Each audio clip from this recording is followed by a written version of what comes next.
Nasundot pa!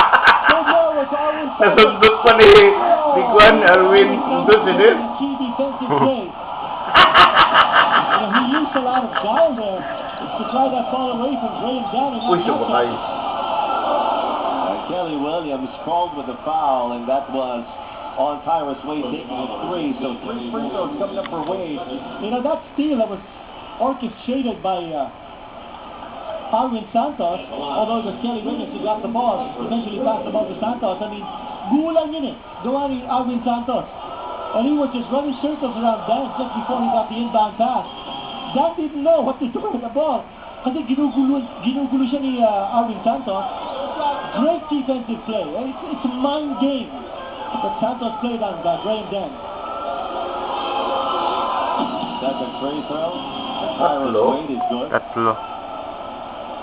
May score to? 87-91. 87-91? 88-91. Tatlo. Ubos oras. Foul here. That's 30 points for Wade, by the way, in this game. And there it is, the foul given up by Graham Dan. Foul number 5, Graham Dan. And so a couple of free throws coming up for Powerade Team Pilipinas. And you'd already mentioned it, Kenito, but you definitely have to sing the praises of Arwin Santos here in this overtime period. He delivered that 3 when the overtime period started. That's right. Well, Santos is going to finish up with 12 points. And here's Sean Danielson, Sonny Toss.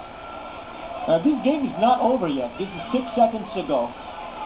You know, the quirk again in the international rules is that you can only call a timeout in a dead ball situation, meaning to say that if Norwood misses the second free throw and Australia gets the rebound, they cannot call a timeout unless it's a dead ball. So it's unlike the PBA or the NBA. On a second missed free throw, the defensive team gets the rebound, you can call a timeout. A player can call a timeout. In the FIBA, players cannot call a timeout. Only the coaches can. Norwood's first free throw extends the lead. That's a nice cushion now if Norwood hits the second free throw. And he goes 2 for 2. It's a 4-point advantage for Powerade Team Pilipinas. A 3 from Wade. That's short. And it's out of bounds. 0.8 seconds left. And Powerade Team Pilipinas has swept the Motolite Philippines in a goodwill game. It was a blowout win last Friday, and this one was a hard-earned win in overtime with a final score of 93-89. And I think that these two squads definitely brought out the best in each other, and I think they've learned from each other here in these last couple of days. Well, Vito, I thought this was a good test of character for the Philippine team because they went down by as much as 8 points at one stage, and they had to scratch and claw their way back into the driver's seat.